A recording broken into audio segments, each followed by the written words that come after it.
მატჩ რომელიც მე არასდროს დამოვიწყდება არის 6-ის არის მე მგონი არ მინდა რამე შემეშალოს უბრალოდ 1966-ის ხო რომელიც ნახე კადრები ბაბუაჩემის რომელიც დებდა ლელოს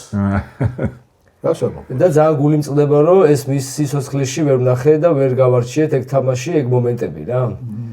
მე მაგ ლინკს ალბათ გესვენდება გია შენ გადაღებული თუ არ არის ეგ არა 66-ში ჩემი გადაღებული არ არის მაგრამ მოგვაწოდე აუცილებლად და ხო 66-ში ვერ იქნება ესეც უნდა გამოიყურება ხო არა იმდენად დიდი მატიანე გაქვს რომ მე ვიყავი 7 წლის სხვათა შორის თქვენ რომ პირველი 97 წელს ვარ 7 წლის როცა თქვენ აწარმოებდით ტურის მიმოხილვას და ძალიან დასაფასებელია რომ ეს რაგბის ცოდნა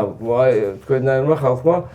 რაღაცა გრაფიკულათაც და ესე ძალიან ბევრი ძალიან კარგი კადრები გვაჩვენა და სხვა კითხვა ეხლა მაგაზე შემდეგი კითხვა